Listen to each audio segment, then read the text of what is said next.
Generally, when it is very cold, we try to keep the body, or for the sake of the body, we try to create a warm and comfortable situation. When it becomes very hot, it is a tendency to be in a cool situation. When one is hungry, one tends to eat. When one is thirsty, one tends to drink. In this way, generally, one acts according to the urges of the body. But at that stage of Jara Yoga, one totally denies that. Like if it is hot, one just places himself in that situation and does not want to change the situation where the body will be a little more comfortable. And when it is cold, he doesn't make any effort to keep himself warm. When one is hungry, he doesn't indulge in eating food, and so forth. So this is how Rishabdev, through his own example, established the way of becoming detached from material sense enjoyment or urges of the senses.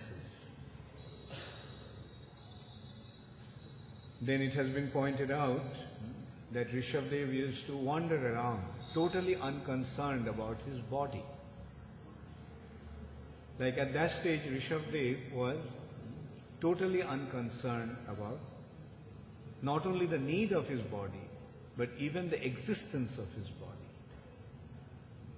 That stage is called Avadhuta stage, or this stage is also called Paramahamsa stage. When one is perfectly situated in his spiritual identity, and he doesn't have any attachment or any link, any connection, any concern for his material body. He was so unconcerned about his body that he didn't even care to shave his head or trim his hair. He was so unconcerned that he did not even care to shave his beard. Like he let his hair grow, he let his beard grow. And he was so unconcerned about the body that he did not even wear clothes. He was totally unconcerned about the body and the body's needs. So that is why this stage is called Paramahamsa stage. At that stage, one is completely transcendental to his physical identity, and he is perfectly situated in his spiritual identity. Being situated in spiritual identity, he is completely oblivious of his material body. But his material body functioned in such a wonderful way also. It has been described that when Rishabdev used to evacuate, the fragrance, generally ordinary living entity stools are putrid, vile smelling. But his waste product of his body was fragrant, so much so that it used to spread over miles. So that is the wonderful aspect of a perfected living entity's activities. Although Rishabdev used to behave apparently like a madman, totally unconcerned about his body. Like when people generally see a person walking without clothes, with long hair, and without even caring for his body, taking bath, and people think that that person, that's a madman. Rather, the madman behaved like that. But the Rishabdev's activity was like that of a madman. But was he a madman? No. He was completely opposite to what a madman is. In that respect, it can be considered that the opposite extremes often appear to be alike. Just like the sunset and sunrise appears to be alike, but they are diametrically opposed. Similarly, Rishabdev's activities were apparently like that of a madman. But was Rishabdev a madman? No. He was a self-realized soul. He was transcendental to the material nature and perfectly situated in his spiritual identity. Or what to speak of, he is an incarnation of the Supreme Personality. So, in this way, the Supreme Personality of Godhead appearing in this planet, sometimes as a human being, instructs the other human beings how to act. So Rishabdev taught the living entities how to act. Even though he was a king, he gave up his kingdom. And while he was leaving his home, leaving his kingdom, leaving his palace, he instructed his sons in the most wonderful way. Those instructions have been recorded in the 5th canto. Wonderful examples, wonderful instructions to the children by a father who is about to leave his home. And then the way Rishabdev acted, totally unconcerned about his material existence. And although apparently Rishabdev appeared to be like a madman, but the wonderful thing is that thousands of people used to follow Rishabdev. Some people may have been unaware of Rishabdev's exalted position, but many people did recognize his exalted position. And they used to follow him. Wherever Rishabdev used to go, thousands of people used to just follow him. And that's why when King Arhat, the king of the province called Konka and Benka, saw Rishabdev so famous, so many people following him, so he began to wonder that I am a king, not so many people are so attracted to me. Now if I start to behave like this person, then I will become famous. So King Arhat started to imitate Rishabdev's activities.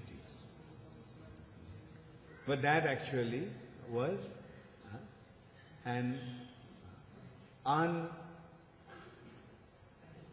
fide and inappropriate imitation. He was imitating Rishabdev's external activities without understanding the profundity of Rishabdev's self-realization, God-realization. And that created a disturbance in the society. Anyway, that is another thing, so we don't want to get into that. But the point is that Rishabdev, the way he acted, was a perfect example for a living entity to follow. But then Prabhupada pointed out that in this age, it is not possible for living entities to act the way Rishabdev acted. We can see that in this age, that Vanaprastha way of life is practically impossible. In this age, who can leave home? What to speak of his kingdom? Even an ordinary person who practically has nothing, a person whose children don't even want him to stay at home. They wonder when this old man is going to leave home or going to die. This is the condition of the age of Kali. The children think about their parents as a burden and consider, oh, it will be such a relief if he left home and went to some ashram to live. Or better still would be just die. If he didn't go to an ashram, then better let him die. So we'll be free from this burden, undesirable burden. So even though they are not wanted by their own children and grandchildren, still they want to hold on to their household situation. I remember a long time back, once in Calcutta, one of our devotees was preaching to an old man. He used to come with his family to the temple, and he was preaching to him that why you are old. He was quite a well-to-do person, quite a well-to-do business family, and the business was established by him and his children. He handed it over to them. So he was telling him that why don't you go to Mayapur and retire there?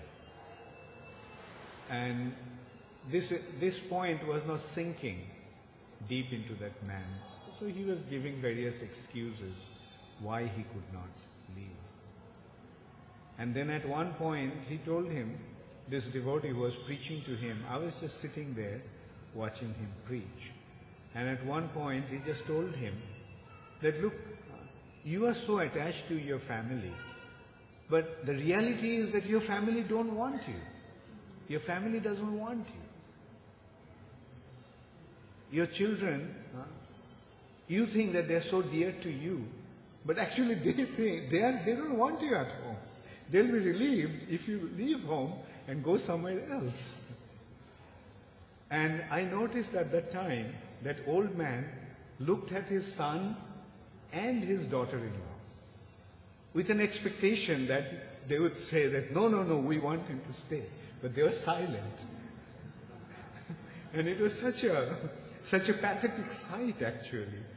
At that time, that man, you could see that his heart really sank with pain. That he realized that his children don't want him at home. But still he would not leave. And eventually what happened? He stopped coming to the temple. Because the sadhus speak such straightforward, cutting words that it causes pain in the heart. Anyway, so this is the state of affairs in the age of Kali. In one hand, people want to hold on to their household situation till the end of their lives. And there is no question of aspiring for spiritual perfection or spiritual elevation. Therefore, in this age, the Supreme Personality of Godhead appearing as Sri Chaitanya Mahaprabhu has given us the most convenient process, the easiest of all processes for spiritual development, chanting the holy name of the Lord. In this age, one won't be able to properly practice the Vanaprastha way of life or sannyas order of life. Therefore, best is just chant the holy name in wherever you are situated. But it is wonderful to come across these illustrious examples as has been set by personalities like King Rishabdev and as an incarnation of the Supreme Personality of Godhead. And not only Rishabdev, his son also set a similar example. Maharaj Bharat, in his young age, at his young age, he left his kingdom and went to the forest.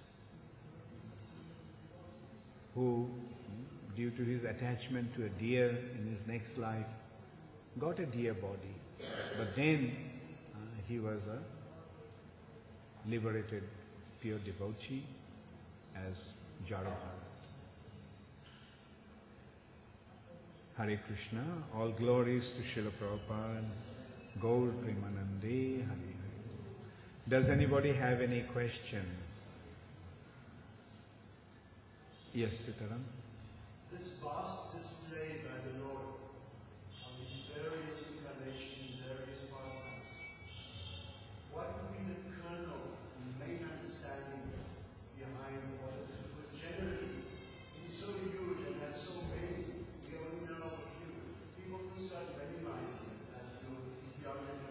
Yeah, the carnal instruction is that if you want to solve all the problems of your life, just surrender unto Him, because He is the supreme shelter. Through all His incarnations, He is actually teaching that. You surrender unto me, all your responsibilities will be taken care of by me. If you don't surrender unto me, you're on your own. And if you go against me, I will take care of you. Right? In another way. So that is the ultimate consideration. Like at the end of Bhagavad Gita, what Krishna suggested. Sarva dharman parityajya mam ekam sharanam. Just surrender unto me. So that is the carnal instruction. And aham tvang sarva papibhyo mokshayishami. Don't worry, just surrender unto me, I will take care of you in all respects.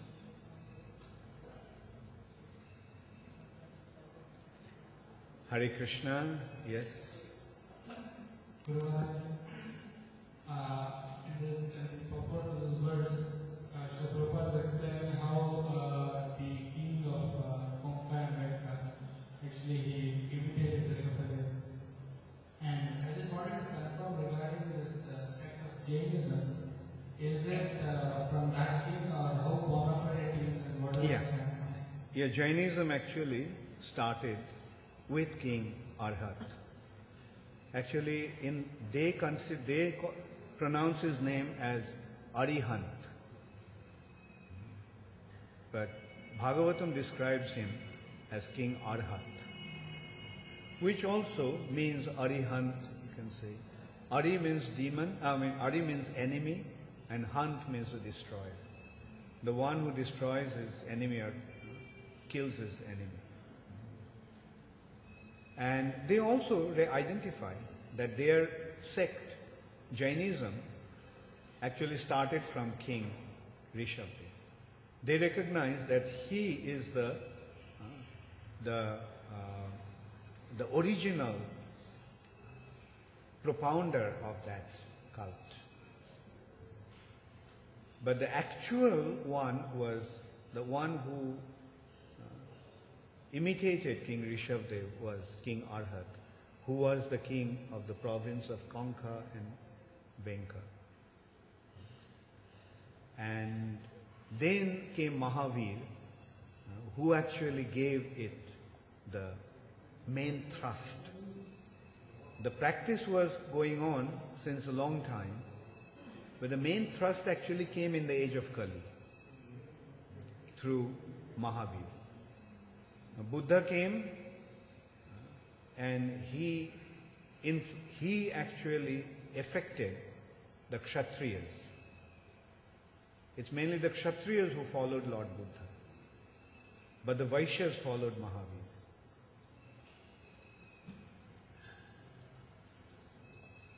Yeah, so that actually originated from King Rishabdev. I mean, in a way you can say. Yes. So what's your advice for present Vanapastas?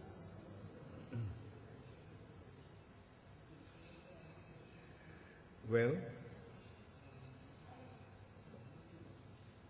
the only system that is practicing Vanaprastha are the ISKCON devotees. Isn't it? Like, apart from ISKCON, there's hardly any Vanaprastha culture going on. And in ISKCON, the system is very simple. Stay in the ashram and get rid of whatever attachment there may be. And the ultimate consideration is to chant the holy name of the Lord. And that process is applicable to all, whether irrespective of one's ashram situation and varna situation. So that is the varna, that is the system for, or that's the prescription for the Vanaprastha of this age. Just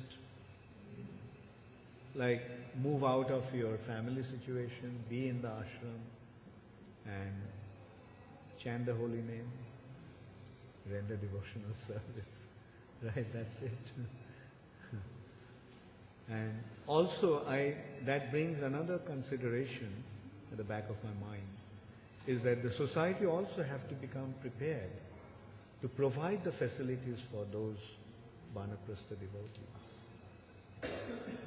Like it is essential, it will gradually become more and more essential.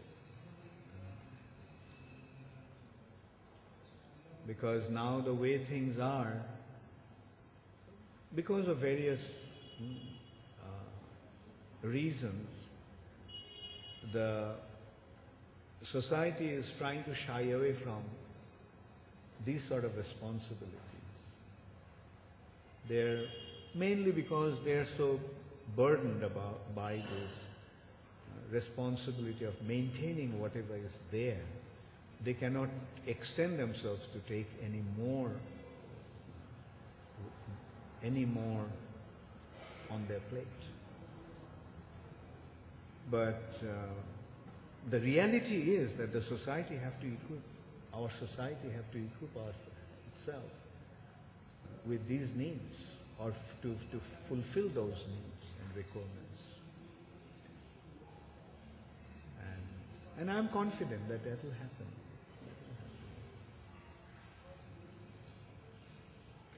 At least the need is there. Now the facilitation has to be provided.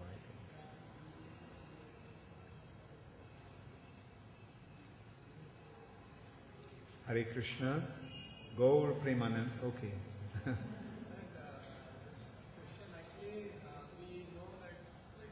Take the mic. Sure. And we know there are 8 topics of Bhagavatam, and each canto is divided into each specific topic. So in second canto we see secondary creation of Lord Brahma, but if we see the first canto, there is no creation aspect as such in it. So how do we understand that? Yeah, the thing is, although Puran has these 10 aspects, Sarga, Visarga, Uti, Poshana, Avatara, Mananta, Katha, etc. But doesn't have to be right from the beginning, like Bhagavad. Towards the first canto, it is setting the scene. It's setting the scene actually. Right? It's you can say it's like the prelude.